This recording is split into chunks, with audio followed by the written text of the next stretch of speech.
Greenwich Meridian Time.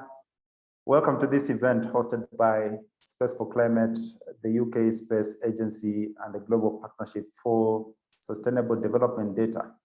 My name is Davis Adieno. I'm the Director of Programs at the Global Partnership for Sustainable Development Data. And it's indeed a great honor and pleasure to be moderating this event today. We are saying that in space, we trust. And today we are going to talk about powering inclusive local climate action with space technology, but more importantly, with the human connections. Now, before we delve into the discussions, a few house rules for all of you.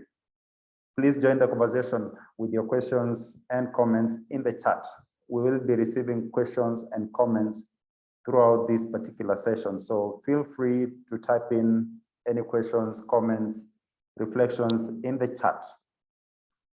If you're going to ask a question, please put a Q in front of the question and write the name of the speaker to whom the question is being addressed so that we can be more targeted and focused in the responses.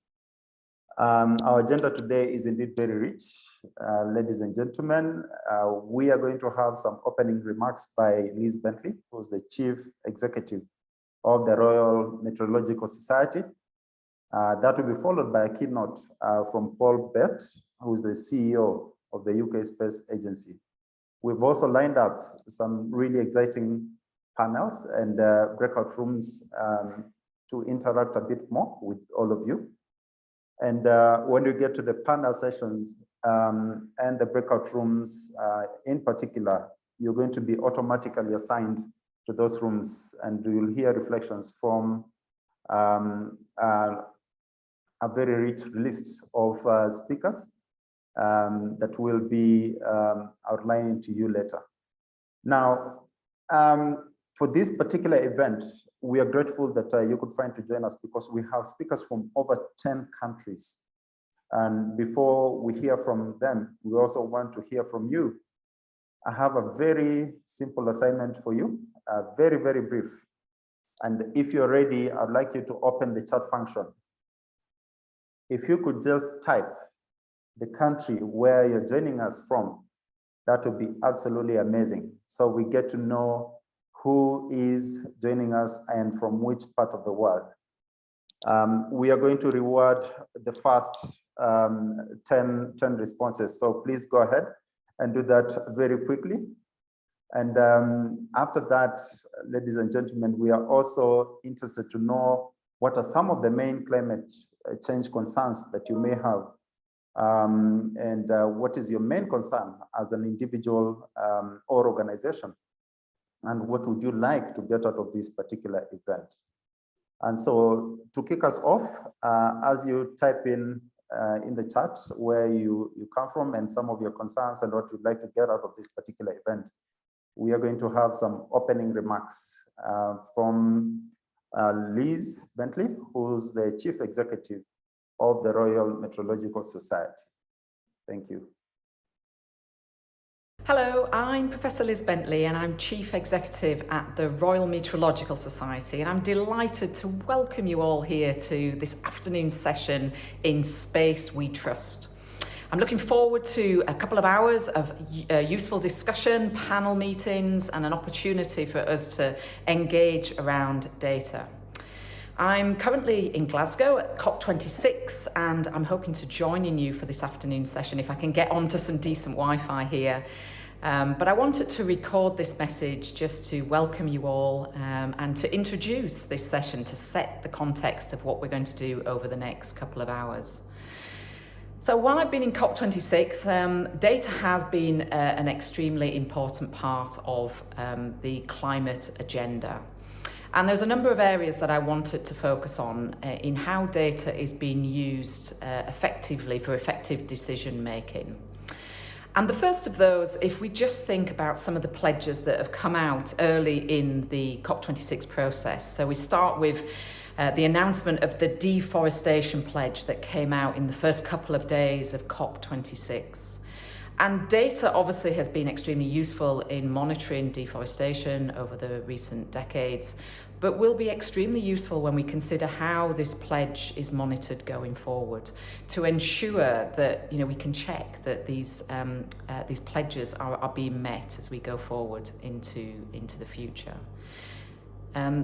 We also need to use data, obviously, for monitoring greenhouse gas emissions. And so a second pledge that came out at the beginning of COP26 was the methane pledge in order to reduce methane emissions. And again, data was very much key in putting that pledge together, but will be again very useful when we come to monitoring to make sure that pledge is being met.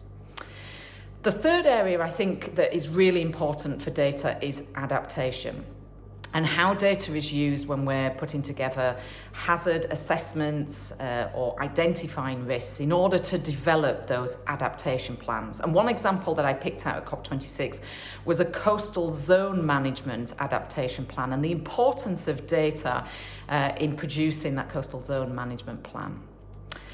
Another challenge, I think, that's been highlighted at COP26 is how we can use data effectively in order to look at changes that we find quite difficult to look at in our to predict in our climate models. So early warning of any divergence from those climate projections, and examples that have come up are things like ice sheet collapse or rapid changes in ocean circulation, things that are quite hard to predict in climate models, but we will definitely need data in order to monitor these. And there's been some excellent examples during COP26 of data visualization tools, data sets that are already being used and will continue to be used as we drive forward with the climate crisis. And one example that I came across was the UNEP UN Biodiversity Lab, a fantastic website full of data sets around nature and biodiversity. And it's a perfect example where we can unlock the power of data to address the important issue of climate change, and recognizing that nature and climate change go hand in hand. There have also been lots of really useful examples of good practices in climate services, something the WMO has been striving towards certainly over recent years with their recent publication on good practices for user engagement in climate services. And that's something the Royal Meteorological Society is really supporting over recent years as well. We working towards a code of ethics, so a framework, guidance of best practice for those working in the climate service provision sector. And that includes data as well as those involved in consultation. And the aim really is to empower the community, to also provide a transparent structure, a transparent framework, and also to ensure equality throughout so that it is effective for everybody who is using the framework, the code of ethics. The Society has also been actively involved in three-way dialogue between the public sector, the private sector and academia, and that's something we'll continue to do in order to strive forward with addressing climate issues. And finally, and something that I've noted throughout COP26, the Royal Meteorological Society, in everything that it does, aligns with the Sustainable Development Goals. And that's something that's come out during COP26 as well, the importance of the Sustainable Development Goals and the alignment of all the activities, all the pledges and the negotiations that are taking place with those goals as well. So on that note, I'm going to close my welcome. Wish you a fruitful couple of hours, hopefully some stimulating discussion, and as I say, I'm hoping to join you during this afternoon session. So thank you. Fantastic. Thank you so much, Liz Bentley, joining us from COP for those remarks. And indeed, so many different actors across the world are testing tools, methodologies, platforms, you name it, that are going to help all of us accelerate progress in this particular area. I'm going to hand over to Paul Bett, who is the UK Space Agency Chief Executive Officer. Welcome to the session, and over to you. So yeah, being up in Glasgow last week for the Earth Information Day, as the slide hopefully shows. Some key takeaways. and they're really sobering, I think. So obviously the IPCC 6th assessment report shows the widespread rapid changes across the world, not just temperature, but rainfall, sea levels, ice extent, vegetation, and soil moisture changes. The day really highlighted how satellites and space data are a vital part of the evidence needed by decision makers. But the day also concluded that increasingly the need for data and information is on a local or regional scale. The data is needed more frequently to be able to respond to rapid changes. Okay, I'll carry on. The available data needs to be trusted and of known and traceable quality, and that everyone has a role to play in observations. Public and private sector being involved together in taking the measurements, storing the data, and creating climate change services. So, as we look at what the space sector can offer, it's worth highlighting that the UK Space Agency's work is guided by the National Space Strategy, which sets the strategic direction of the UK's work on climate change. As it puts it, we have to use space to deliver for UK citizens and the world. Aligning with this goal, we have a broad range of initiatives that support climate change mitigation and adaptation, both for the UK and globally, by using our world-leading scientific and private sector knowledge. The UK Space Agency supports the entire value chain, as the slide shows, underpinning the creation of satellite Earth observation-enabled services to help individuals and organisations make smart climate decisions. The UK space sector is world-leading in designing, delivering and exploiting high-quality climate observations from satellites. Now, these observations offer evidence and assurance, risk disclosure for monitoring climate change, and most importantly, for taking climate action in the race to net zero. The UK Space Agency funds and chairs Space for Climate that I mentioned earlier. It's a UK community building a seamless supply chain of trusted climate data from space, and it brings together academic, public sector and private sector expertise. The power of Space for Climate, which is a neutral organisation, is that it brings all these people and organisations together to cross-fertilise ideas and create collaborations. Today is a great example of that. One major initiative, which is a good example of how we collaborate and drive the development of value-added services to tackle climate change, is our International Partnership Programme, as you see on this slide, the IPP.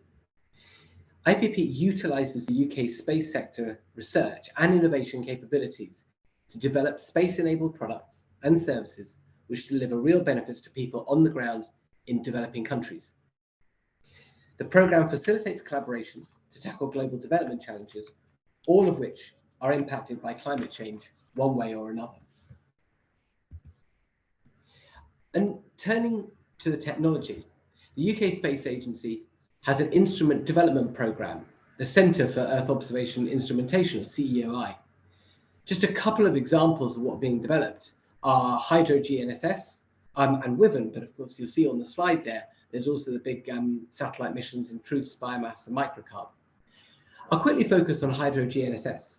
It's an ESA, European Space Agency, Scout mission, using a 55-kilogram satellite, a small satellite, that will measure soil moisture, ocean wind speed, and sea and land ice cover and thickness.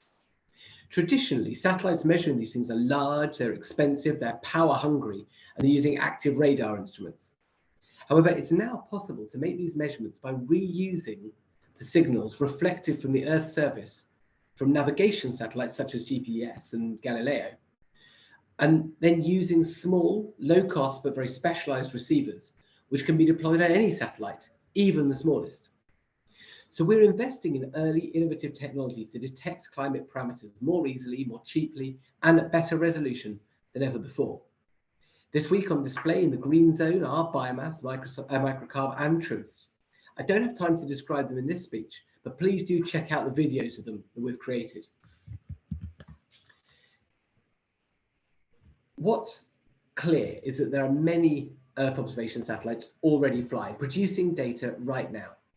New space operators are entering the market, and we must continue to have a long-term and global view, because evidence of how the climate is changing and support for climate projections is informed by very long time series of carefully calibrated satellite data. The task of providing what's needed is huge. It can't be done by one country or one organization alone.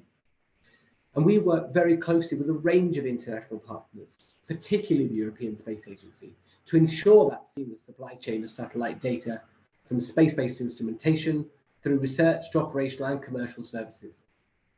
And the Space Agency is also an active member of the Committee of Earth Observation from Space, CEOS, and the Group on Earth Observation, GEO.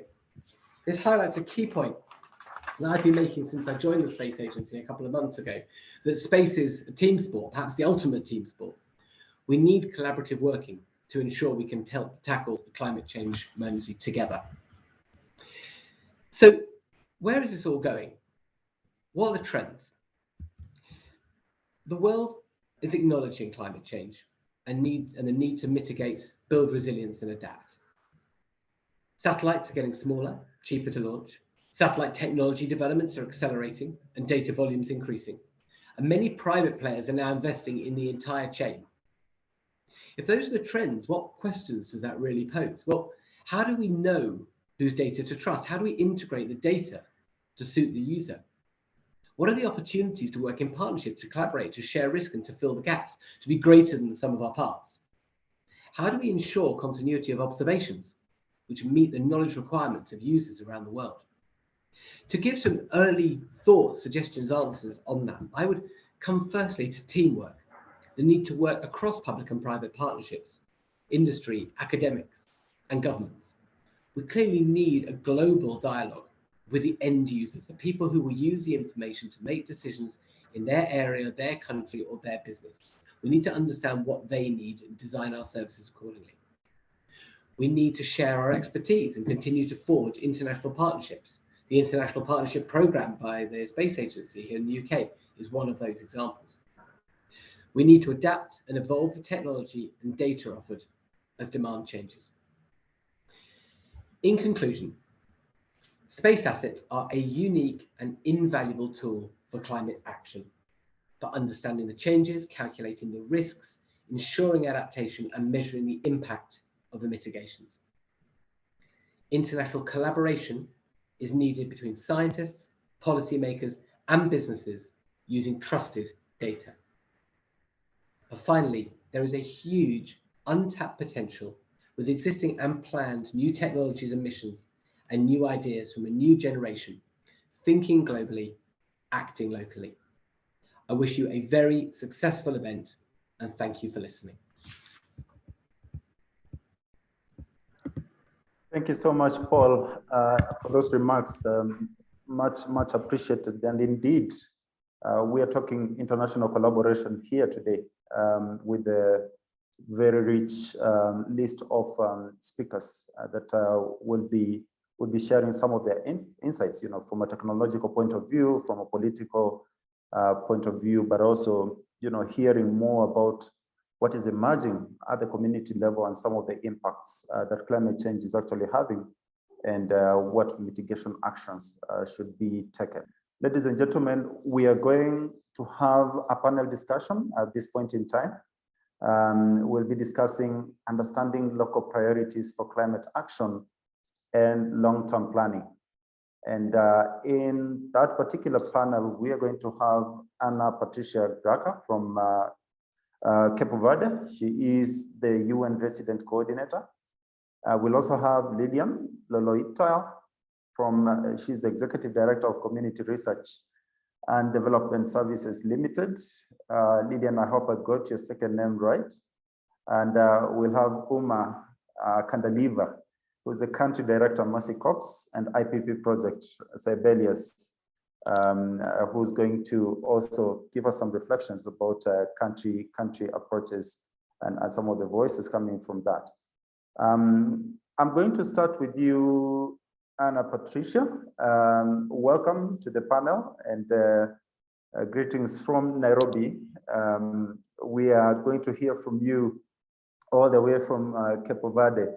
And we want to hear from you how better we can understand the link between climate change, vulnerability, and human rights. And so if we could get some reflections from your perspective, that would be really fantastic. Thank you. Thank you very much, Davis, and greetings here from Cabo Verde. Good afternoon to all participants, to all colleagues, and to the great presentations that we had before. So I think that, you know, in Cabo Verde, and not for the best reasons, I think we are in a good position to be able to address this question that you raised, Davis. Because, you know, it is an archipelago of 10 islands in the middle of the Atlantic, and we suffer a lot from the effects of climate change. You know, we've had 5 years of subsequent droughts in the country, and we really understand the linkages between climate change and the issue of vulnerability and human rights. So just to say that, and I think it was mentioned actually by the speaker from the UK Space Agency, that, you know, we need a local action to connect also with what's happening at the global level, and that's exactly what this is about. So climate action is always linked to the local priorities in terms of sustainable development, and the other way around. And the importance of having geospatial data or geospatial information to be able to bridge the gap between the different data sources in the countries is extreme, because that's what we need to really take forward climate action. But on the issue of human rights and the vulnerability and climate change, of course that climate change impacts the ones that are already more vulnerable because they are poorer or because they are living in isolated areas. It impacts them much more extremely than the rest of the population. So human rights is an issue that is at the center of climate action, of climate change, as it is at the center of the Sustainable Development Agenda, exactly because of this disproportionate impact on the most vulnerable. And of course, COVID has exacerbated all of these vulnerabilities. Climate action, you know, grew upon the crisis already of COVID-19, and always the ones that are more affected are the ones that don't have access to financial resources, or they live in poor conditions, in poor sanitary conditions, or in shelters, and they do rely on the local ecosystem services to be able to access basic services and to recover from climate action. So we need, and this is why this discussion here is so important, because we do need to have this type of information to be able to tailor better policy making to those communities that are more affected, and to be able to respond in terms, be it of adaptation or mitigation. So in adaptation, by supporting you know, everything that has to do from flood protections, or you know, just building resilient roads, or even the issue of making a transition to the carbon neutral economy that is much more fair, more inclusive, that is able also to create green jobs and really fulfill the issue of leaving no one behind. And the geospatial data can help us understand this, can help shape solutions for this, can help with very interesting things like better understanding the implications of climate change in terms of the coastal erosions, rise of the sea level, water scarcity, and very importantly also to be able to then help countries like Cabo Verde and other small island development states access better climate finance, which is often the only way of surviving for these countries in terms of all the economic shocks that we are facing because of the pandemic and other ripple crisis that comes from these. So so I think this is it. I mean, it's very clear, the linkage, and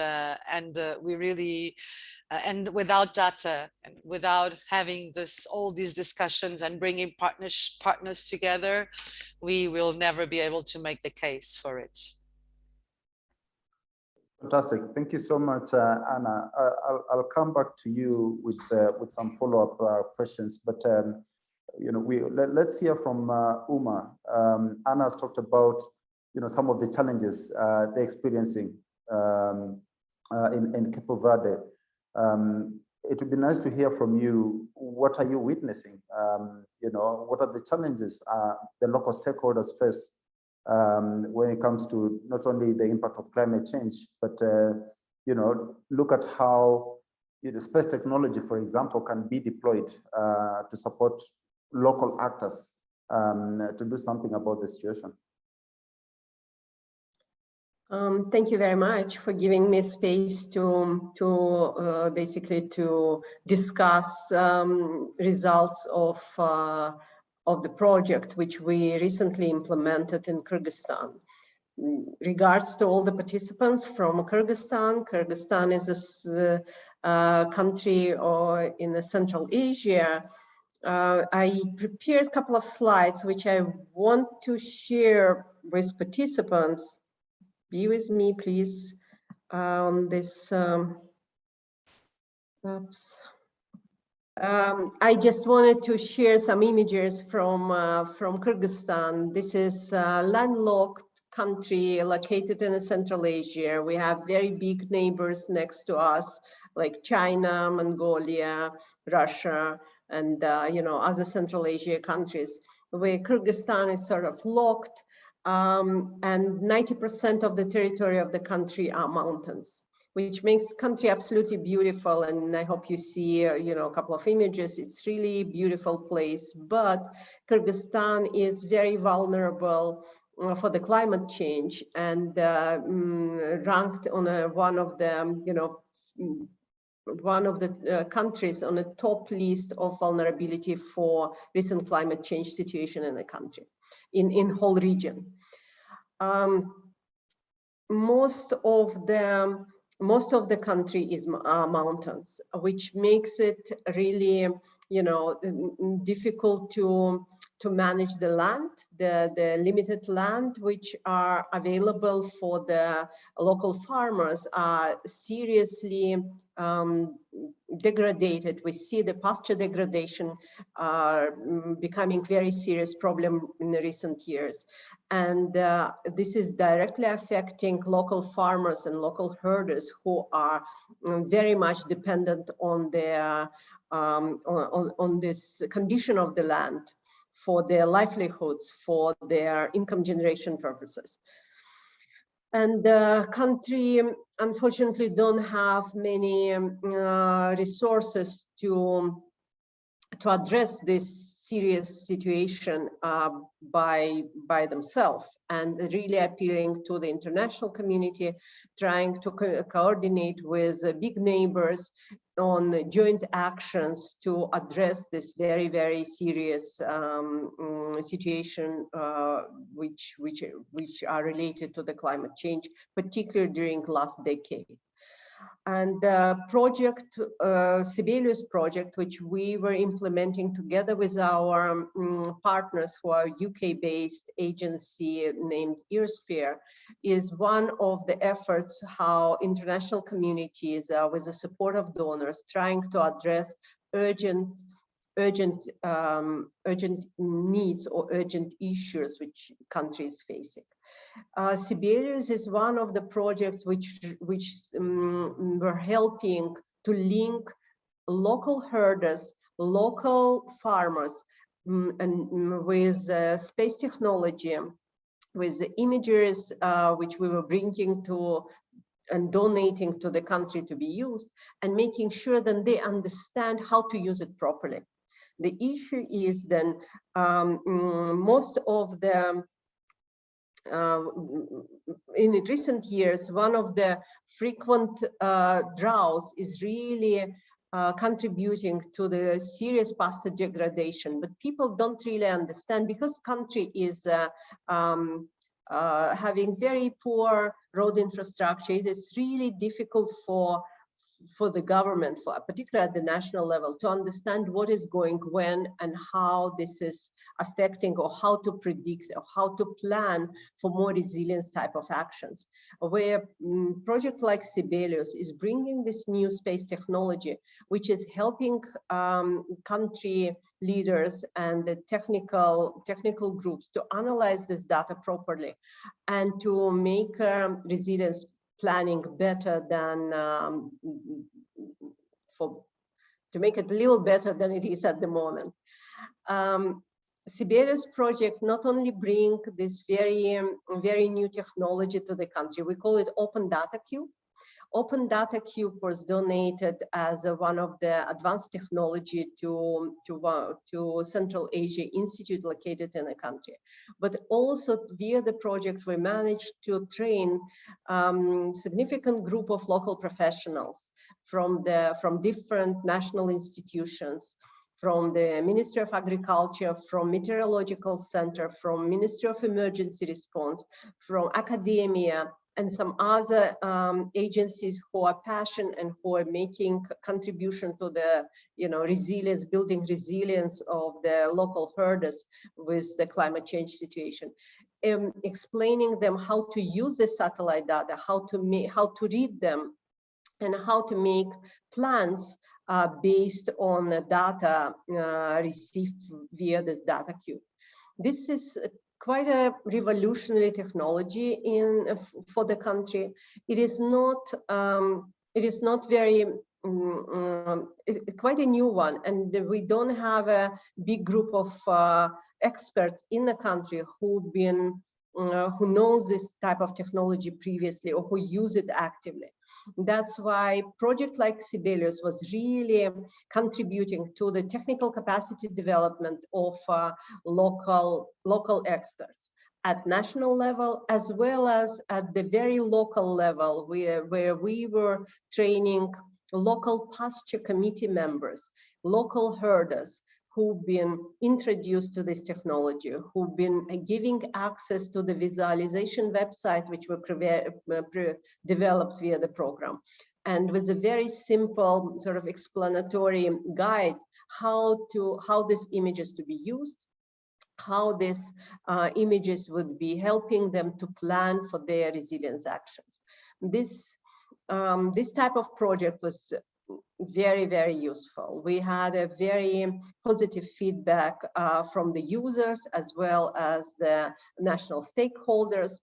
Of course, project was not a very long in duration. It was only 2 years long, which is not very much enough, not enough to build the expected level of capacity at the national and the field level. But at least it was first attempt to introduce to this new technology and to build first group of cadre who can use it who are trained in the country, who are based in the country, and who can replicate and use it later on.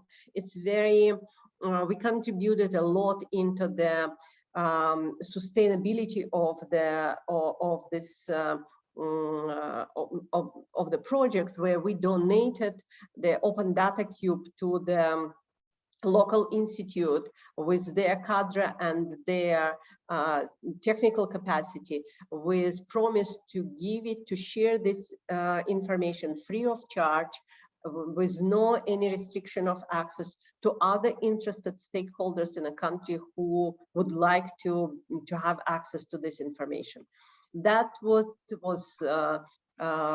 created via the Sibelius project. We really hope that it's going to be sustainable. But of course, program had lots of challenges, particularly during the last year and a half, due to COVID restrictions, due to severe restrictions of travel, restrictions of access to the pasture committees, access to the end users and herders, where we could not travel physically in a country due to the national lockdowns and the severe situation with the COVID pandemic in the country. But Thank you so much. we are ready to share our lessons learned and challenges with others. Thank you very much, and would be ready for any questions. Thank you, and I'll be coming back to you on the sustainability dimension, and also there's some questions coming in. What challenges do stakeholders face in using space technology, for climate action, especially the local stakeholders. And of course, you'll have an opportunity to respond to some of those. But let's quickly go to Lilian, who's been patiently waiting. Lilian, from your point of view, what are the unique challenges that local and indigenous communities are facing in a different context, which is Tanzania, and especially when it comes to the use and the deployment of space technology? Good evening, everyone. Good afternoon. Thank you, David, for having me. And I'm also thank you for the participants who made their time to participate in this session. And on my side, yes, I'm Lilian Loloitai from Tanzania, and I work with an NGO, national NGO, CODES, based in Arusha. CODES works with the Maasai communities, and of course, we also work with other pastoralist communities and hunter-gatherers. So in my side, when it comes to issues of climate change, we have so much, but of course, I will try to narrow myself, and I will speak very few issues. But of course, one of it is all about the drought, which is kind of a general challenge, which is brought by the issues of climate change. The drought is really the major factor which is affecting the pastoralist, and particularly where we work, because we lack rain. It's a different case from my colleagues who experience floods or too much water. For us, we lack completely water. And this is a big challenge. And of course, out of that, we also get a lot of invasive species because the little rain we receive, we also it comes with so many things. But of course, the major issue that I can talk in relation to the space, of course, we lack the knowledge, because when we are trying to respond on the issues of climate change or the challenges of climate change, we lack the knowledge even to get the data of the weather, the temperature that we could probably assess and get the data that we will try to use as a way to come up with adaptive measures, but also the mitigation strategies. We lack completely that capacity. And when I talk about I represent the communities, but of course, even the NGO, for example, in my case, we lack that knowledge. So you find as an organization, as CODES, we do a lot of research, because CODES stands for Community Research and Development Services. So we deal a lot on land, but of course, we also deal a lot with responding on the climate change issues. So we do a lot of landscape restoration. And of course, when we are doing it, it is so difficult for us to really get the key issue of how can we respond to this. So when it comes to issues of biomass, it's a big challenge. And of course, in our case right now as an organization, we are dealing with what kind of technology can we apply. So as we are implementing, let's say, the farmer managed natural regeneration projects, how can we get the proper data? And when we get this data, how do we store it? It's a big question that we are going through as an organization. And of course, we have a big issue. And to me, also that reminds me the issue of classified technology, because let's say if we talk about the space, we talk about clouds, the clouds, the high information technology systems. We as the rural people, the communities, the local communities, we cannot access such systems, such technologies. They are very expensive. I don't know how to reach Microsoft to access such space for me to be able to store the data that I collect from the villages. Is a big issue that, of course, we have many limitations when it comes to capacity. We ask ourselves, what kind of data do we need? And how do I collect this data? And how do I store it? So we have so many questions that we want to ask ourselves. And of course, because once you have the information, you have the evidence, then you are in the best position to be able to draw your table or to draw your future. So it is so difficult for us to understand how can we draw our future when it comes to challenges related to climate change, when we lack the capacity of how to handle the problems we are facing right now. So that's one of the major issues. But of course, when it comes to issue of scarcity of water, is a big issue. And of course, when you try to respond, for example, we do the rangeland management projects, but of course we are still depending on natural rain or the climates, So once we don't have the rain, it means whatever we are investing there, even it also become very difficult. But of course, because we lack the knowledge, we lack the data of how to respond to such challenges, we find ourselves, the pastoralists, we are continuing to be mobile, moving from one place to the other. And of course, we have so many challenges and of course, the consequences that are brought by such practices. So we have such challenges that we are lacking. But of course, in connection to that, of course, we have the financial crisis because we don't have enough resources. One of my colleague who presented, she talked about the poor communities, that the climate change factor is really triggering down to poor communities in many other places in the world, including Tanzania, including the Maasai, including the pastoralists. And now the big question, we depend on livestock.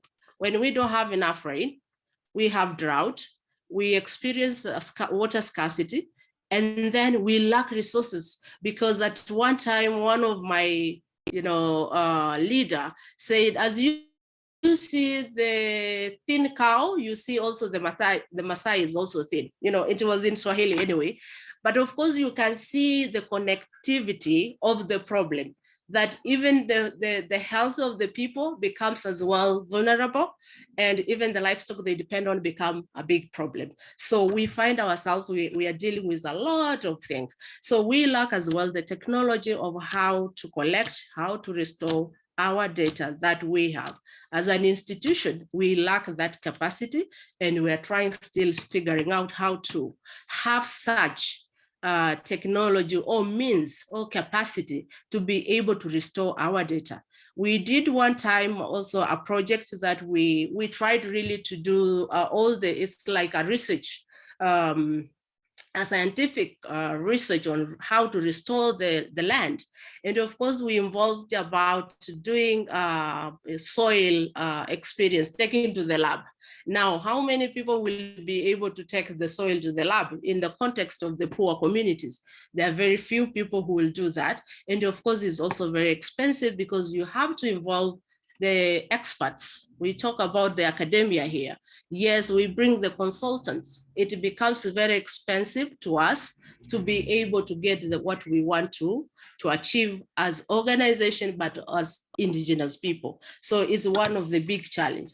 And of course, it becomes a big challenge to get the empirical evidences that will help us to have data that will influence even the decision makers. Thank you.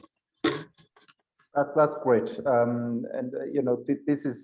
are the practical realities of what actually communities are facing at the local level. And of course, there are questions coming in about, for example, do you have good connectivity?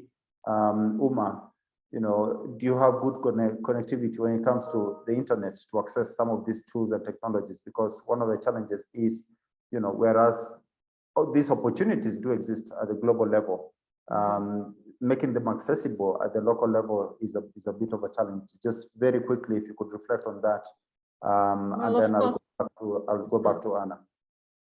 Yeah, connectivity is an issue in Kyrgyzstan as in many other places, particularly for the rural communities. Kyrgyzstan did quite a lot during last few years for mobile internet connection, and that's exactly what we use for our project.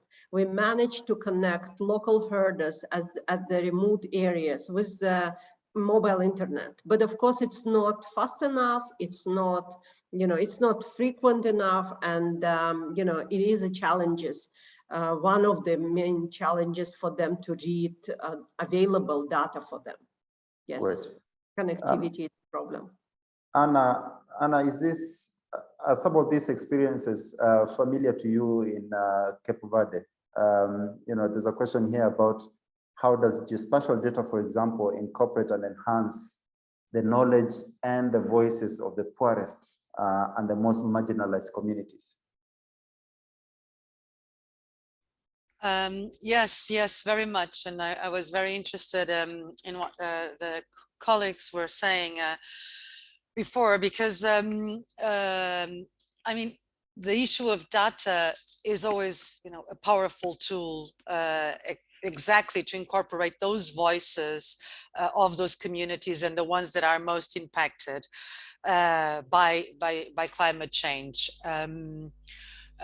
Not only they can incorporate their voices because they should, because it's part of a process that needs also the ownership of the communities, so that they can also be the first ones to act upon it and then to convince others to do something also. So that is extremely important. But just to give you which, for instance, if you need you need data and geospatial data when you're talking about disasters, when you're talking about disaster preparedness and response, and this is very important. Not just the issue of data, but of course, you need to have those solid and credible institutions in the first place that that have the right trust and good coordination amongst them to be able to take those responsibility, be them governments, local authorities, local communities, civil societies, public agencies, National Statistics Office. I mean, all of this is necessary. Then you need to have all the strategic planning framework in place. And this is what and I'm thinking, of course, I'm talking to you and I'm thinking very much about Cabo Verde and what we're doing here also with the global partnership for sustainable data and with a lot of partners to actually have the framework in place for strategic planning, policy making, financing, budgeting, monitoring, and it all starts with data. So it all comes from space, if you can say it like that. And the more you have disaggregated data, the best, so that you can engage everyone, academia and all the partners. So, and then you have the long-term view, right? The long-term view, so that it becomes sustainable. Whatever solution comes out of it needs to be for the long term. That's great. Thank you so much, Anna. It seems like we're just getting started, ladies and gentlemen, and we will continue the conversation shortly as we move into the breakout rooms to discuss, scaling the best practices for inclusive data-driven climate action. It would be good to hear from the UK Space Agency, and Space for Climate and others. You've heard it from the horse's mouth. Some of the practical realities of what's actually being faced by communities on the ground, issues of capacity, access, connectivity, resources, and everything. What is it that we can actually do together, all of us, to bridge, some of these gaps and make the connections between what's the opportunities that are being made available right now and, the challenges, practical realities and challenges that have been highlighted by the panelists, and together find very practical, meaningful solutions to that. We are going to have 3 breakout rooms. The first one will be on natural resource management to improve health and livelihoods. The second one will be food security and humanitarian support. And the last one will be energy access and the green transition. These are going to be moderated by Karen Bett, Policy Manager at the Global Partnership for Sustainable Development Data, Liz Cox, who's the Head of International Engagement at the UK Space Agency, International Partnership Program, IPP, and Lynette Komboka, who's the Africa Program Manager at the Global Partnership for Sustainable Development Data. You will all be assigned automatically into the respective rooms. Once you're done, we'll come back and have very brief presentations from the chairs or the respective moderators of those particular breakout sessions, just highlighting some of the key issues that came out of those.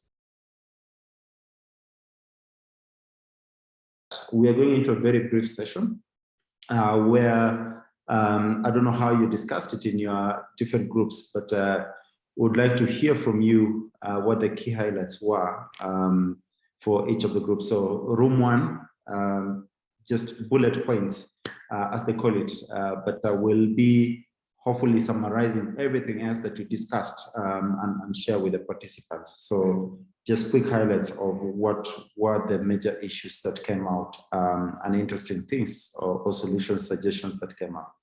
Over to you. I don't know who's going to present it, whether it's you, Lynette, or someone else who's been assigned. Over to you. Yes, Davis, and thanks again. We had a very interesting conversation, and we started off by thinking about what Paul talked about in his keynote, and that was thinking globally and acting locally. And one point that was very clear is how accidental provision of data can actually be harmful to communities. We talked about the impact of cocoa, that is a major source of economic income in Ghana, but it's also a driver for deforestation. So I'm giving the key highlights, and everything else will be in the report. We have the role of ethics, which is to actually help us understand complex situations that do not have one simple answer, and why it is important to incorporate community ideas into natural resource management if we want, that collaboration to actually work. And finally, when it comes to sustainability of systems and solutions beyond donations, one of the key things that came out is that it is very important to work with the private sector and to have this project as well put on budget, on government budget items. Thank you. Excellent summary there. Thank you so much. Over to you, Liz, to share key highlights from room 2. Thanks very much, Davis. So yeah, room 2 was food security and humanitarian support. I agree. I think we could have had I would have liked to have asked lots more questions and really get the conversation going more. Yeah, we ran through. We had a couple of different perspectives through IPP projects. So one being a crop monitoring project in Colombia, and then also a project that is a climate and disaster resilience project in Mongolia, and it's actually the same project that Uma was talking about earlier. And so the issues that they are facing through their work, but the bonus that space-based data gives them to help improve food security and climate action. Something that came out and keeps coming out is this element of trust, and the fact that trust takes time, and also something around what the indicators of trust are, and so it's really important to keep collaborating and speaking to obviously everybody that's involved in projects. There was also we talked on the ethical side of things. There was we moved into kind of the regulations and that side of it that can be quite challenging, and talked to people from Columbia University about different frameworks and being able to come up with these kind of indicators to support this and carrying out this gap analysis. I think, yeah, that's probably about all of the notes that I can come up with right now in terms of the highlights. But yes, you will be able to listen back on the recording and listen to the conversation. Great, fantastic. Thank you so much for sharing highlights from room 2. Over to you, Karen, for a summary of the discussions in room 3. Sure, Davis, thank you. So for room 3, we took a trip to Vanuatu, and we met Fred in Vanuatu, and he was Frederick Petty, and he was sharing his experience with his project in Vanuatu. I think the key things that we learned or we discussed there around, the role of space-based data in targeting renewable energy investments, that it's helpful, that data is helpful for targeting where to put the infrastructure, the right spot, the right location, and that we eliminate bad choices, but also, what's feasible, to know what's feasible and what's not. The country, Vanuatu, has really ambitious targets for renewable energy, that by 2030, they're fully using renewable energy. So the importance of data enables them to move fast, to move accurately, and to move very efficiently. We also discussed, what information is needed to maximize access to energy. And I think what came out really is a good understanding of the people, the population. Who are they? Where are they? How many are they? And where do they live? And this information often is not easy to get, particularly with government. So really the case for sharing data and making that data accessible. And then also, Vanuatu finds itself in a situation where now the energy is available, but it needs to be shared fairly so that not every, people don't overuse some at the expense of others.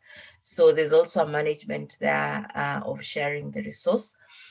We also discussed how communities strike the right balance between investing in data and tech, but also collaboration and trust.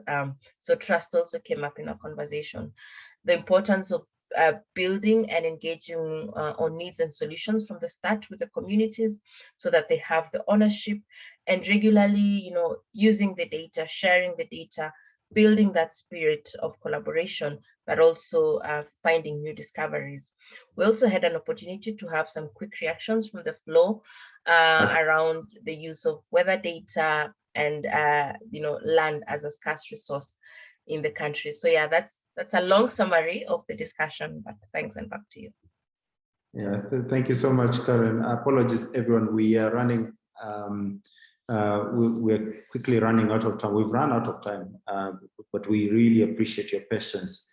Thank you for those summaries. I will move straight into a very quick conversation. We'll have Murray Dell, Technical Director at JBA Consulting, and I will also have Beth Greenway, Head of Earth Observations at UK Space Agency. From what you've heard today, just help us to summarize from your perspective and moving forward. How can the international community lead on data-driven climate action? We'll start with you, Murray. Well, thank you very much, Davis. I'm here to just talk a little bit about climate services and standards related to them. So I think that seems to be linked with a number of the themes that I've heard about this afternoon in the UK, that is. So things to do with trust that Liz mentioned and standards that Gillian mentioned. When talking about standards for climate services, I was going to start by saying what a climate service actually means, or what we mean by climate service. So this is a product, tool, or guidance, or advice, or similar that allows people to make sense of climate or weather data and information and use it to support decisions, or simply be better informed. A recent paper said that climate services involve the production, translation, transfer, and use of climate knowledge and information in relevant decision-making, policy, and planning. So climate service can be considered critical components of adaptation. The communities that benefit from the services will be better adapted to long-term climate change, as well as to the weather events and the year-to-year climate variability that affect them. So, for example, a climate service might be a forecast of drought likelihood for 3 to 6 months ahead, or it might be a tool that helps engineers and planners allow for climate change effects in the coming decades based on climate model projections. So that's what I mean by climate services. Why do we need a standard for these?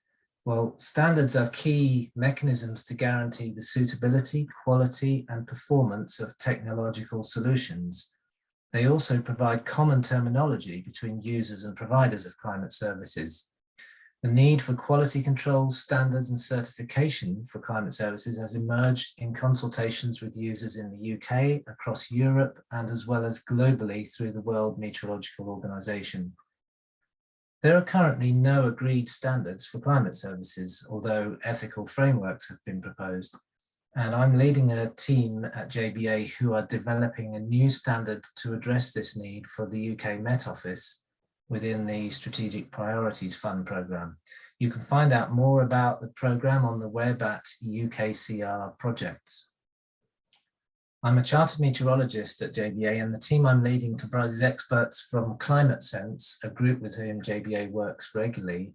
Climate Sense staff were heavily involved in the development of the ISO standard for climate change adaptation. That's ISO 14090. So what benefits do standards have? Well, we came up with 7. A standard can build confidence and trust in the services that are being provided. It can encourage climate service providers to improve the quality of their services by striving for good practice. It improves the transparency of climate service products and procedures. It will increase the accountability of climate service providers. It provides a benchmark for climate services aiming to reduce the prevalence or use of services which do not meet that threshold. It can help connect decisions with the most appropriate climate services and/or products. And finally, it can support ethical considerations such as equitable access and integrity of climate services. And I know there was a session yesterday about fair climate service provision. So without such a standard, anyone can produce a climate service using any data they wish and make this available for free or for a cost for anyone else to use and base decisions on. Some decisions could affect the livelihoods of many people, often vulnerable populations, or could involve large sums of investment that could be misspent. As the climate change and adaptation sector takes off, not least with the momentum of COP, we expect there to be many more climate services developed in this decade and the future. Therefore, it's an important time to be developing such standards. These are being done for the UK, but it's hoped that the principles and basis of these standards we develop can have application on an international or global scale in the future. Thank you, Davis. That was what I was going to say, and I'm happy to take any questions if that's helpful. Fantastic. Thank you so much, Murray. We, due to limitations of time, we'll move straight away to Beth. So she can provide her remarks, and then we can close the session.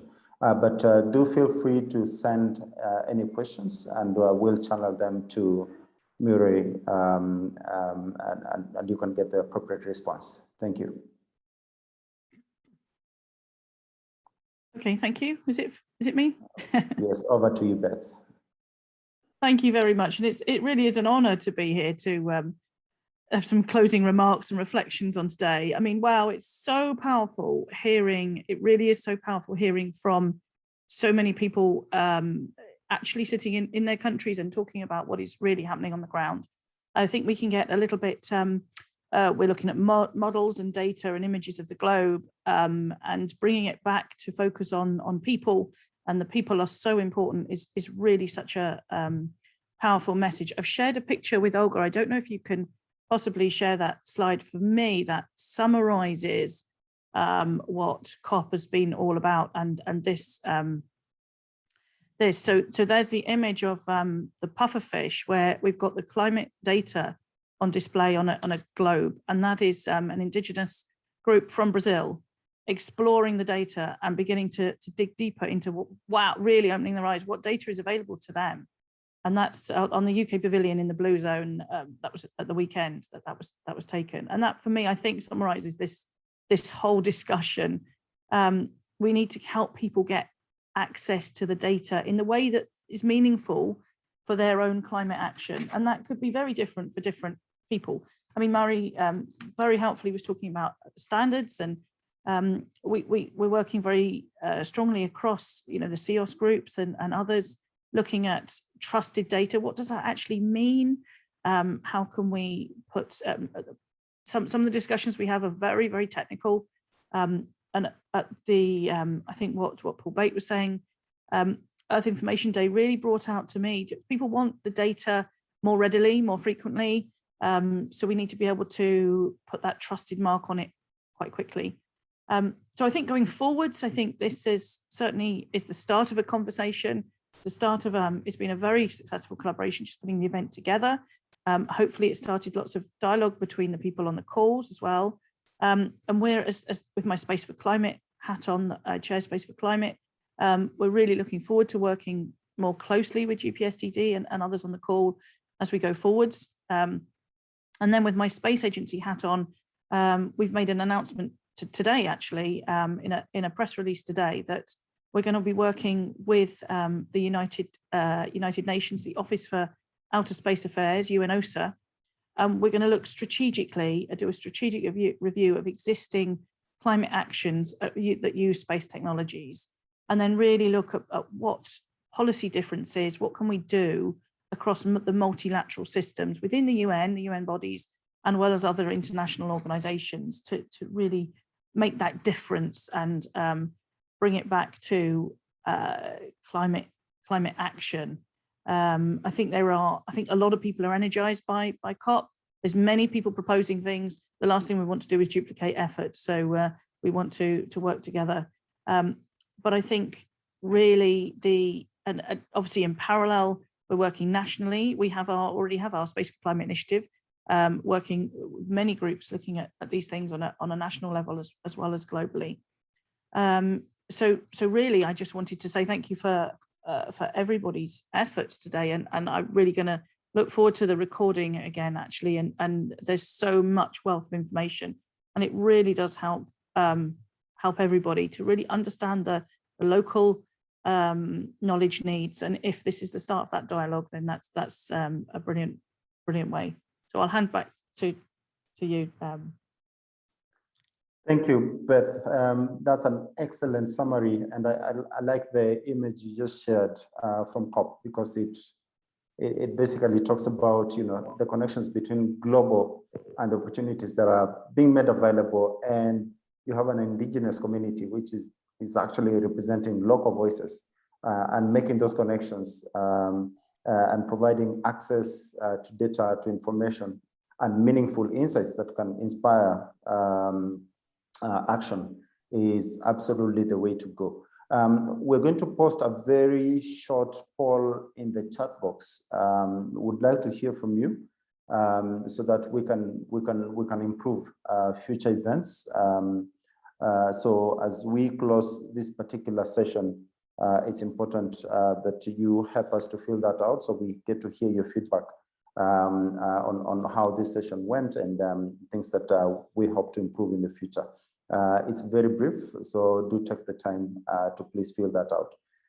On behalf of Space for Climate, the UK Space Agency, the Global Partnership for Sustainable Development Data, all our distinguished guests, speakers, panelists, and everybody who took their time out to join us for this particular event, we truly and genuinely appreciate your inputs and look forward to staying engaged and continue the conversation.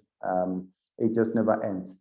But hopefully out of this, you've been inspired, to make connections and to connect with other partners in a way that's going to help us accelerate progress on climate action. In space, we trust, and in space, we will continue to trust. Do enjoy the rest of your day, wherever you are, evening, night, morning in Vanuatu, as we had in room 3. So thank you so much for joining us. We really appreciate, and bye-bye for now.